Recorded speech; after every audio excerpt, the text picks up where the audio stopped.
Di tengah kota yang dijaga ketat, suara seorang pria misterius menggema di layar televisi, mengumumkan sebuah pesan yang akan mengubah nasib bangsa. Wajahnya tertutup topeng Guy Fawkes. Suaranya tenang namun penuh ancaman, menyatakan perang terhadap pemerintahan yang penuh kebohongan.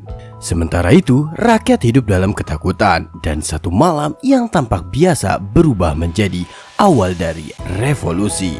Inilah dia kisah tentang perlawanan, harapan, dan pengorbanan seorang pria yang hanya dikenal dengan satu huruf, yaitu V. Di film V for Vendetta, kita dibawa ke masa di negeri Inggris yang hidup di bawah pemerintahan totaliter Kanselir Adam Sandler. Setiap sudut kota dipenuhi kamera, media sepenuhnya dikuasai negara, dan rakyat hidup dalam ketakutan. Di tengah suasana mencekam itu, kita melihat seorang perempuan muda bernama Evie Hammond. Malam itu, ia bukan sedang pulang kerja seperti yang terlihat, melainkan hendak keluar untuk menjenguk pamannya yang sakit. Saat melintas di jalan sunyi London, ia dihentikan oleh dua orang aparat polisi rahasia yang disebut Fingerman. Mereka mulai mengganggu Evie dan berniat jahat padanya. Namun, sebelum keadaan menjadi lebih buruk, seorang pria misterius dengan topeng Guy Fawkes muncul. Pria itu dikenal dengan nama V. Dengan gaya teatrikal dan penuh karisma, ia mengalahkan para aparat itu dengan cepat dan elegan.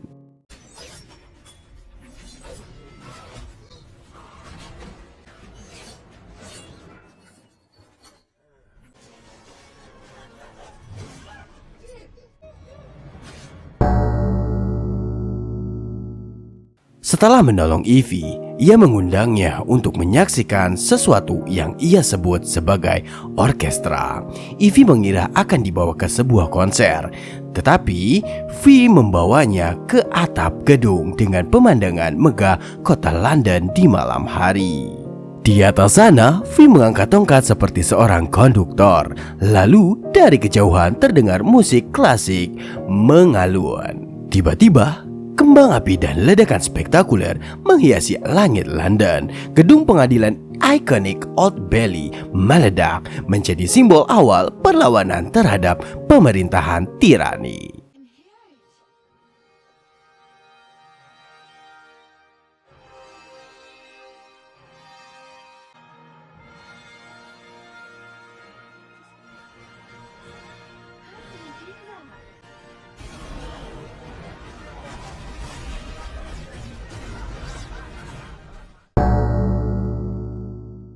Para warga mendengar ledakan itu, keluar dari rumah, terpana melihat keindahan malam yang penuh ledakan dan petasan. Malam itu, satu pesan jelas, seorang telah menantang kekuasaan.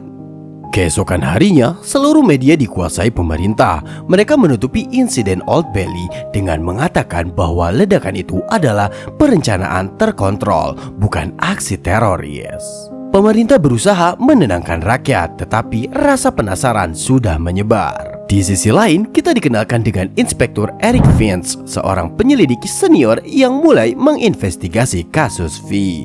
Ia merasakan ada sesuatu yang lebih besar di balik sosok bertopeng itu. Sementara itu, Evie yang ketakutan karena terlibat dalam insiden ledakan itu tetap pergi bekerja di kemudian harinya di sebuah stasiun televisi yang dikendalikan pemerintah.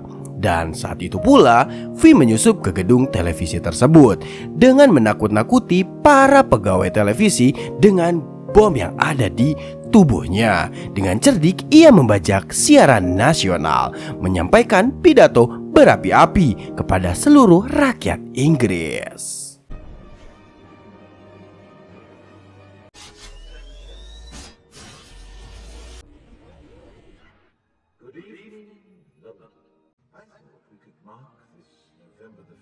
Ia mengajak masyarakat untuk membuka mata terhadap penindasan pemerintah dan mengundang mereka untuk berkumpul setahun kemudian pada tanggal 5 November di depan gedung parlemen.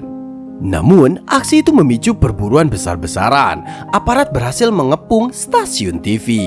Saat polisi dan tim keamanan menyerbu studio BTN, asap mengepul memenuhi ruang siaran. Dari luar terlihat kerumunan orang bertopeng yang berdiri tenang.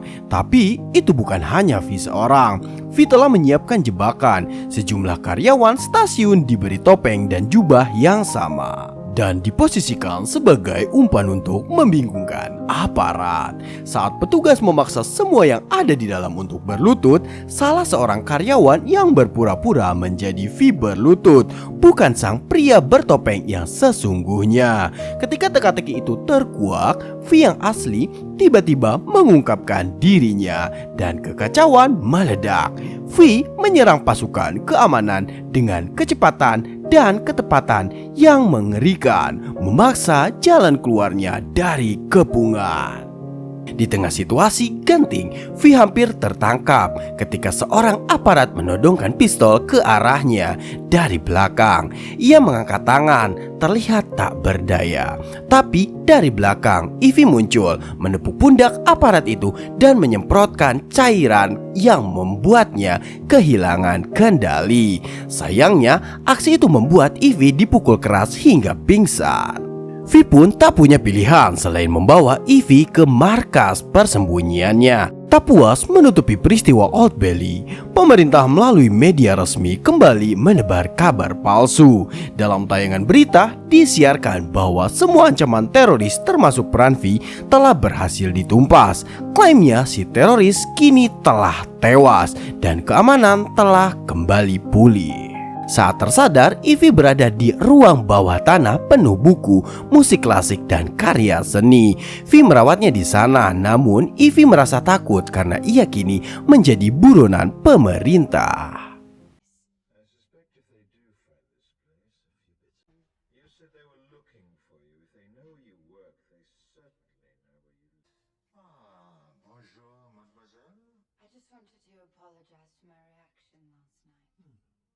Tak lama setelah aksi di BTN, V mulai melanjutkan misinya untuk memburu para tokoh pemerintahan yang dulu terlihat dalam proyek rahasia pemerintah.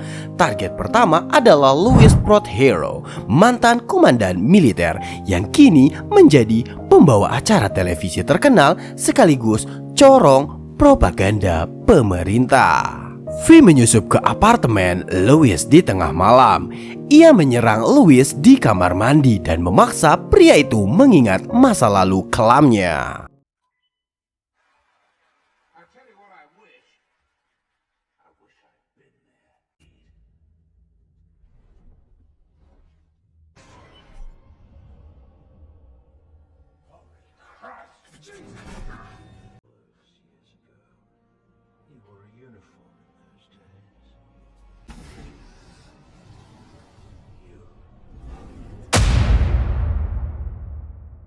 V lalu membunuh secara dingin, meninggalkan tubuhnya di kamar mandi.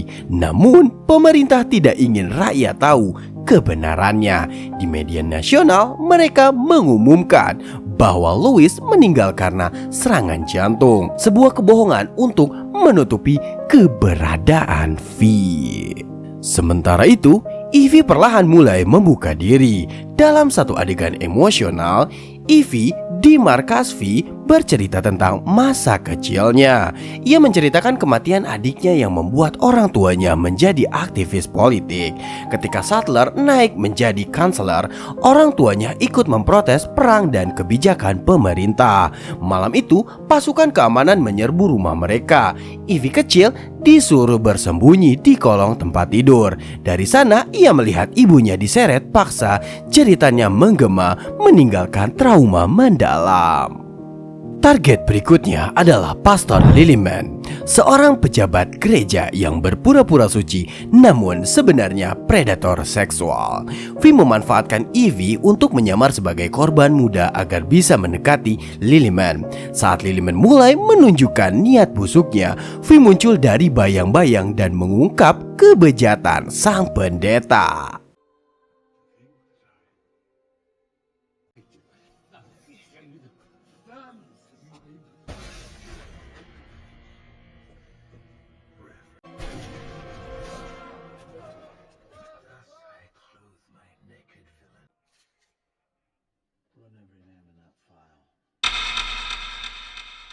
Ivy merasa ketakutan dan memutuskan untuk mencari perlindungan.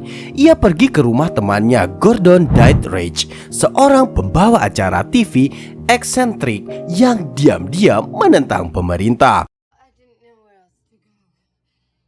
Yes, well, you better come inside before someone sees you. You could be in terrible trouble. Evie, listen to me. It's a copy of the Quran, 14th century. Are you Muslim? Setelah Liliman, V mengincar Dr. Delia Surich, seorang dokter yang terlibat dalam eksperimen biologi terhadap tahanan politik di Camp Larkhill. Adegan dimulai saat Inspektur Vince dan rekannya Dominic sedang menelusuri arsip rahasia dan menyadari bahwa target V berikutnya adalah Delia. Mereka langsung bergegas ke kediaman sang dokter, namun terlambat. Sementara itu, V sudah berada di kamar tidur Delia. Delia duduk bersandar di kasur ketika V mendekatinya. Dengan tenang, ia mengaku perannya dalam eksperimen yang menyebabkan penderitaan banyak orang, termasuk V sendiri. Namun, Delia menerima nasibnya dengan pasrah. V menjelaskan bahwa ia telah meracuni Delia dengan racun yang dimasukkan ke tubuhnya 10 menit sebelum percakapan mereka dimulai. Tak lama, Delia pun tewas. Ketika Vince tiba di tempat kejadian, ia hanya bisa melihat tubuh sang dokter yang sudah tidak bernyawa.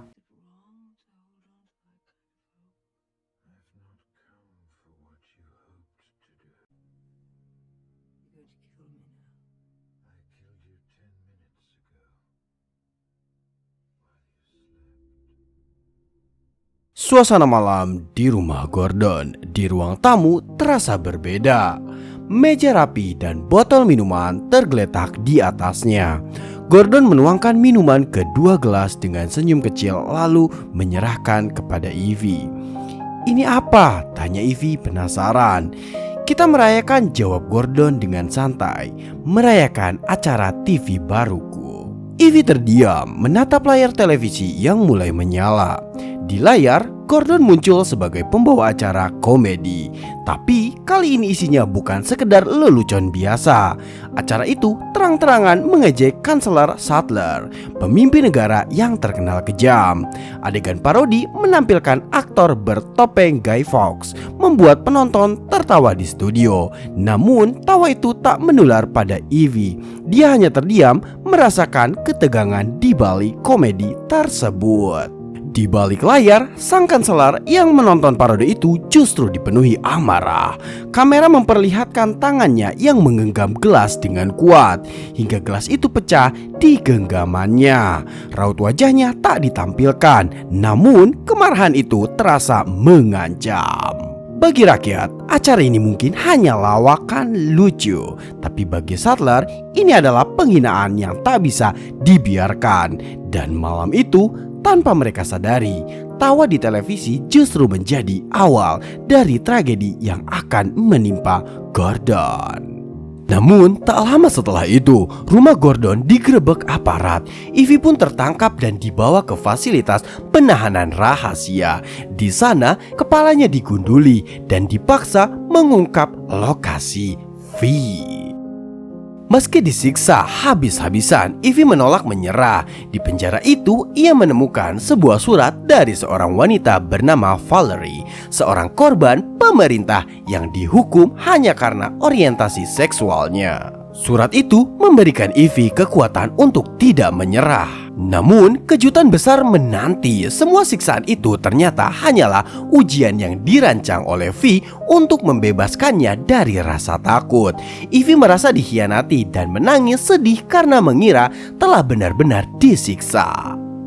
V lalu mengajak Ivy ke atap markasnya di tengah hujan deras, di mana Ivy merasakan kebebasan sejati untuk pertama kalinya. Meski awalnya kecewa, ia mulai mengerti tujuan V.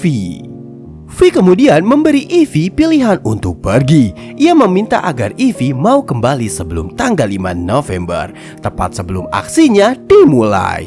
Evie pun pergi meninggalkan markas V dengan hati yang mulai berubah. Sebelum Evie benar-benar pergi, di ruang dengan pelataran mawar tumbuhan merah yang dirawat penuh hati, Evie bertanya kepada V seputar surat-surat yang telah ia baca. Evie pun bertanya, apakah Valerie itu kisah nyata atau cuman ciptaan untuknya? V pun menjawab, itu benar-benar nyata. Valerie bukan tokoh khayalan. Dia tahanan di Camp Larkhill, sel di sampingku. Keheningan menyelimuti ruangan itu, bergema dengan kisah seorang perempuan yang hidup hanya dalam bayangan kekejaman rezim, namun yang tetap mempertahankan integritas hingga akhir hayatnya. V pun kemudian menambahkan, sepertinya dia menulis dengan keberanian meskipun akan mati.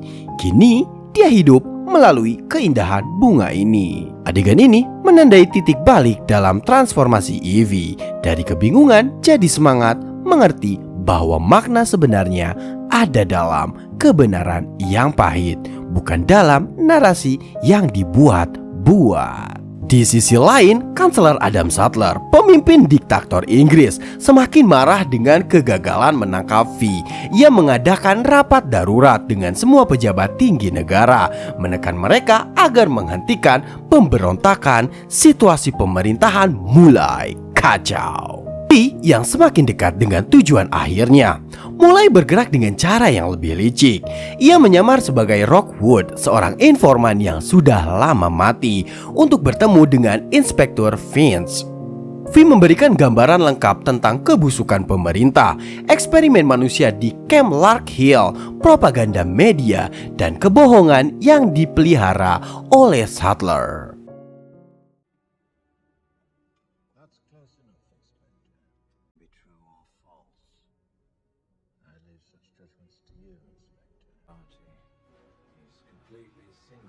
Power. Complete and total hegemonic doctrine of blood for the victims. Imagine a virus. The most terrifying virus you can. And then imagine. Tak lama setelah itu, V menemukan Mr. Creedy, kepala polisi rahasia, dan membuat kesepakatan Creedy akan membantu menjatuhkan Sattler jika V bersedia menyerahkan diri. Creedy pun mengkhianati Sattler. V lalu mengajak Evie ke stasiun bawah tanah. Di sana, ia menunjukkan sebuah kereta bawah tanah yang penuh dengan bahan peledak, disiapkan untuk menghancurkan gedung parlemen. V berpamitan kepada Evie, menyadari bahwa misinya hampir selesai. V kemudian pergi menemukan Creedy dan anak buahnya, di mana Creedy dan anak buahnya di situ sudah membawa Sattler sebagai perjanjian bersama V. Dan di situ Creedy pun langsung menghabisi Sattler di tempat.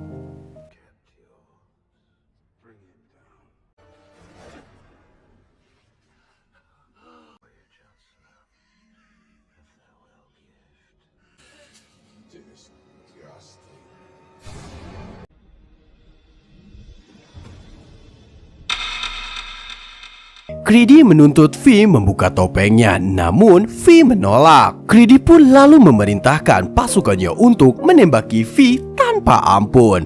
Meskipun tertembak berkali-kali, V masih berdiri dan membantai seluruh anak buah Creedy. Dan juga Creedy tewas di tangan V.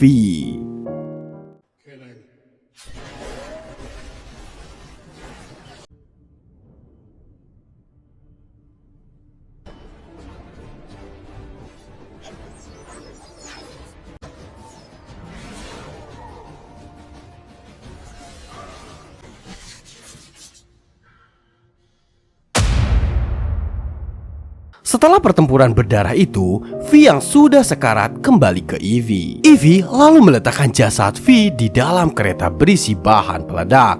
Sebelum kereta diaktifkan, Finch datang untuk memberhentikan aksi dari Evie, di mana itu aksi akan membuat hancur kota.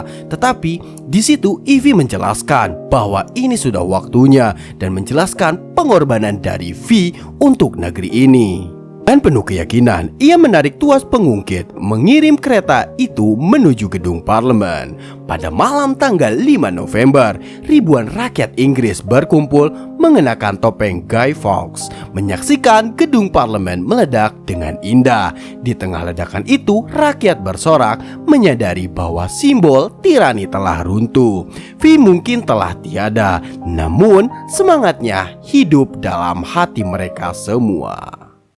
Seorang manusia bisa mati, namun ide akan tetap hidup. Malam ini, sebuah bangsa bangkit dari ketakutan, dan dari balik topeng itu lahirlah harapan baru. Ketika suara rakyat dibungkam, topeng menjadi bahasa perlawanan. Ketika ketakutan menjadi senjata penguasa, harapan akan selalu menemukan jalannya. Karena ide lebih kuat dari peluru dan kebenaran tak akan pernah bisa dibungkam. Kalau kalian suka dengan kisah penuh pesan kebebasan ini, jangan lupa untuk like videonya biar makin semangat bikin konten seru lainnya.